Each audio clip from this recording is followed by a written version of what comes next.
இந்த ஊடகவியலாளர் சந்திப்பு ஓபிசி மக்கள் உரிமைக்கான கட்சியின் முதல் ஊடகவியலாளர் சந்திப்பு, ஊடக நண்பர்கள் சந்திப்பு. கடந்த 5 வருடங்களாக பிற்படுத்தப்பட்ட மற்றும் மிக பிற்படுத்தப்பட்ட சமுதாயத்தினர் உரிமைக்கான கூட்டமைப்பு என்ற சட்ட ரீதியான இயக்கமும், அதன் முன்னணி இயக்கமான ஓபிசி ரைட்ஸ் மூலமும் பிற்படுத்தப்பட்ட மிக பிற்படுத்தப்பட்ட சமுதாய இளைஞர்களின், மாணவர்களின் கல்வியில் இந்திய அரசியலமைப்பு சாசனம் கொடுத்த வாக்குறுதிப்படி கல்வியில் முன்னுரிமை, அவர்களுக்கு கல்வி உதவித்தொகை, வட்டியில்லா கடன், படித்து வந்த பின் அவர்களுக்கு அரசு வேலை, அதன் மூலம் அவர்களது குடும்பத்தின் முன்னேற்றம் ஆகியவற்றை வலியுறுத்தி நாங்கள் நீதிமன்றங்களிலும் களப்போராட்டங்களிலும் ஈடுபட்டோம்.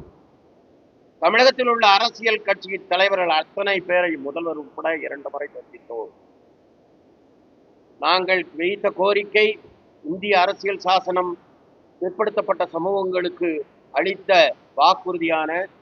கல்வியில் சலுகை, படிக்கும்போது உதவி, அவர்களது வேலை வாய்ப்பா, குடும்பத்தினரின் முன்னேற்றம் ஆகியவை சம்பந்தமானதாகும். ஆனால் யாரும் அதை காதில் போட்டுக் கொள்ளவில்லை. ஆகவே நாங்களே முயற்சி எடுத்து ஓபிசி மக்கள் மையம் மூலமாகவும் பல்வேறு தகவல் தொழில்நுட்ப பிளாட்ஃபார்ம் மூலமாகவும் மாணவர்களுக்கு கல்வி கடன் ஏறத்தாழ 112 மாணவர்களுக்கு 18 கோடி ரூபாய் கல்வி கடனும் ஸ்காலர்ஷிப்பும், ஓபிசி மக்களுக்கு உதவ ஓபிசி மக்கள் மையங்களும், இளைஞர்களுக்கு உதவ obcright.org என்ற வலைத்தளமும் வைத்து ஒரு மாதத்திற்கு ஏறத்தாழ 1 லட்சம் இளைஞர்கள் அதை பயன்படுத்தி வருகின்றனர். ஆனால் இத்தனை முறையும் அரசியல் தலைவர்களை சந்தித்தும் ஆள்பவர்களை சந்தித்தும் இவர்கள் யாரும் ஓபிசி மக்களின் அடிப்படை தேவையான கல்வி, கல்வியில் முன்னுரிமை, கல்வி படிக்கும்போது உதவித்தொகை, பிரைவேட் காலேஜில் லட்சக்கணக்கில் வாங்குற பணத்திலிருந்து அவங்களுக்கு ஒரு கன்செஷன், இது எதை பற்றியும் கவலைப்படாதனால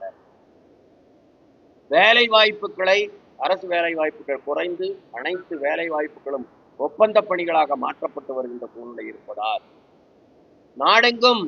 எங்கள் குழந்தைகள், ஏன்னா ரொம்ப வசதியானவன் குழந்தையெல்லாம் ரோட்டுக்கு வர்றதில்லை,